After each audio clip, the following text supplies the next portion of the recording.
네, 반갑습니다. 오늘은 스가랴 8번째 이야기를 시작하도록 하겠습니다. 많은 백성과 강대한 나라들이 예루살렘으로 와서 만군의 여호와를 찾고 여호와께 은혜를 구하리라. 만군의 여호와가 이와 같이 말하노라. 그날에는 말이 다른 이방 백성 10명이 유다 사람 하나의 옷자락을 잡을 것이라. 곧 잡고 말하기를 하나님이 너희와 함께 하심을 들었나니 우리가 너희와 함께 가려 하노라 하리라 하시니라. 그러니까 오직 진실과 화평을 사랑해라. 이런 것이 진짜 요절 아니겠어요? 하나님께서 진정으로 원하시는 것이 무엇인지 이것을 보는 게 성경을 바로 보는 거예요. 오직 진실과 화평을 사랑해라. 그렇게 하면 이 성읍 저 성읍 사람들이 야, 저 교회에 하나님이 계시다 하고 이 민족 저 민족이 유다 사람 바지가랑이를 붙잡고 내가 믿는 하나님을 우리가 믿겠다 하고 로꾸라는 거죠. 그래서 오직 진실과 화평을 사랑하라. 9장 9절에 보면 시온에 따라 크게 기뻐할지어다. 예루살렘에 따라 즐거이 부를지어다. 보라, 네 왕이 내게 임하시나니 그는 공의로우시며 구원을 베푸시며 겸손하여서 나귀를 타시나니 나귀의 작은 것 곧 나귀 새끼니라. 스가랴가 본 것이 메시아 곧 시온의 딸들에게 왕이 임하시는데 낙이 멍에 매는 짐승의 새끼를 타고 오신다는 거예요. 큰 백마를 타고 오는 것이 아니라 나귀를 타고 평화의 임금으로 겸손하게 들어오신다는 것을 봤어요. 그래서 스가랴가 본 것은 9장에서 11장까지 초림하는 메시아를 봤고 12장에서는 예루살렘의 새날을 맞이하는데 13장까지가 초림하신 예수님이 와서 어떤 은혜를 베풀 것이다, 어떤 역사를 할 것이다, 이런 것을 쭉 보여주고 14장에는 그 예수님이 재림할 때의 이야기를 했어요. 재림할 때 예수님 발이 감람산에 서게 될 것이다, 이렇게 기록하고 있어요. 그날에 그의 발이 예루살렘 앞 곧 동쪽 감람산에 서실 것이요 메시아가 마지막 때 인류 역사의 중구사적 종말에 세상 끝날에 오시는데 감람산에 서실 것이고 그날에는 빛이 없겠고 광명한 것들이 떠날 것이라. 여호와께서 하시는 한 날이 있으리니 낮도 아니요 밤도 아니라 어두워갈 때에 빛이 있으리로다. 이렇게 해서 예수님의 재림까지도 내다보는데 세밀하게 보는 게 아니라 미래에 대해서 큰 줄글만 이렇게 짚어서 예언을 했어요. 예루살렘을 치러 왔던 이방 나라들 중에 남은 자가 해마다 올라와서 그 왕 만군의 여호와께 경배하며 초막절을 지킬 것이라. 자, 마지막까지 남아있는 절기, 예수님이 재림에도 그 이후에도 상당 기간 동안 지켜져야 할 명절이 하나 있는데 그게 초막절이에요. 우리가 성경의 3대 절기 중에 유월절이라는 절기는 유월절 어린 양 예수님이 십자가에 못 박혀 그 피로써 우리 죄를 속했기 때문에, 그리고 부활까지 해서 완성이 되어버린 명절이에요.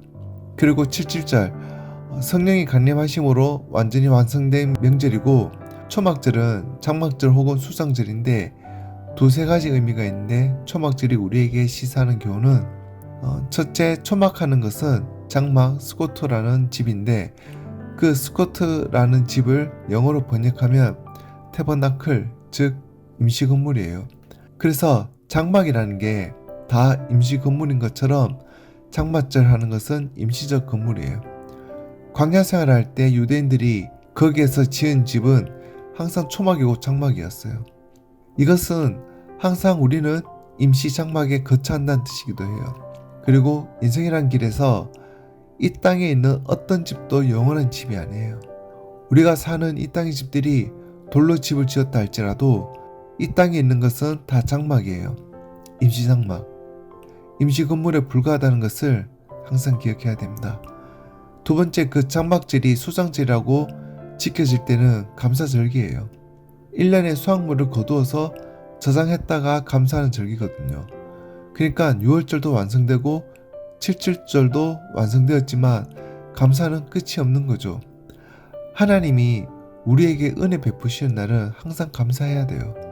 그리고 세 번째, 장막절은 우리가 해야 할 것은 성경을 읽는 거예요. 매 7년 정기 면제년 초막절, 장막절에 율법 전체를 낭독해라. 그래서 하나님 말씀을 읽어서 공부하는 절기예요. 그런 절기인데 그때 예수님이 재림할 때 후련히 순식간에 변화되어서 첫째 부활에 참여한 사람들은 신령한 몸으로 변화되었기 때문에 1000년 동안 예수님과 함께 이 세상을 다스리게 되겠지만, 땅에서는 육체를 가지고 사는 사람들이 상당 기간 동안 있는 것 같아요. 그 사람들은 다른 절기는 몰라도 장마절은 그때도 지켜야 돼요. 그래서 예수님 재림했는데도 불구하고 장마절이 지켜져야 할 것을 이야기하는데, 애굽 사람이나 이방 나라 사람이나 초막절을 지키러 올라오지 아니하는 자가 받을 벌이 그러하니라. 그날에는 말 방울에까지 여호와께 성결이라 기록될 것이라. 여호와의 전에 있는 모든 솥이 제단 앞 주발과 다름이 없을 것이니 예루살렘과 유다의 모든 솥이 만군의 여호와의 성물이 될 것인즉 제사 드리는 자가 와서 이 솥을 가져다가 그것으로 고기를 삶으리라. 그날에는 만군의 여호와의 전에 가나안 사람이 다시 있지 아니하리라. 하고 스가랴서가 끝이 나는데, 여기 스가랴서 끝에 예수님 재림과 함께 그래도 그 이후에도 장마절만큼은 지켜져야 한다 하는 이야기를 하고 있는데, 오늘 우리가 장마절은 그야말로 추수감사절이라고 해서 지키기는 하지만 그래도 수코트라고 하는 이 장마절의 의미를 우리가 살고 있는 그 어떤 집도 다 임시 거처요, 잠깐 동안 우리가 거처하는 집이란 것을 알아야 됩니다. 그리고 장막절에 진심으로 감사하고 육신의 양식을 거둔 것만 가지고 감사하는 것이 아니라 영혼의 양식을 주신 것도 감사하고, 그리고는 반드시 그 장막절에는 성경을 읽어야 됩니다. 자, 그러니까 어떤 방법을 동원하든지 간에 교회에 나와서 그래도 성경을 공부했다면 창세기부터 계시록까지 헌해야 돼요. 덮어놓고도 헌하게 알 수 있을 정도로 말이죠. 그 정도로 되면 이단이 와도 문제가 없고 어떤 사이비가 와도 흔들어도 흔들리지 않아요. 스가랴서 맨 끝에다가 에스라 5장으로 간다라고 씁시다. 4장 끝에 보면 성전을 짓다가 중단되었는데 9년 동안 중단되었을 때 학계 스가랴가 와서 외친 말씀을 다 들어봤으니까 다시 에스라 5장으로 넘어가는데, 5장에 보면 선지자들 곧 선지자 학개와 이또의 손자 스가랴가 이스라엘의 하나님의 이름으로 유다와 예루살렘에 거주하는 유다 사람들에게 예언하였더니. 예언한 거 들어봤죠? 이렇게 연대기 순으로 재구성해서 읽어야지 이해가 됩니다. 이에 스알디엘의 아들 스룹바벨과 요사닥의 아들 예수아가 일어나 예루살렘에 있던 하나님의 성전을 다시 건축하기 시작하매 하나님의 선지자들이 함께 있어 그들을 돕더니. 일을 시작을 해야 누가 돕든지 말든지 하는 거예요. 시작도 하지 않는데 누가 돕겠어요? 우리가 일을 해야 누가 도울 수 있어요. 성령도 일 안 한 사람 도울 수 없어요. 오늘은 여기까지 하도록 하겠습니다. 감사합니다.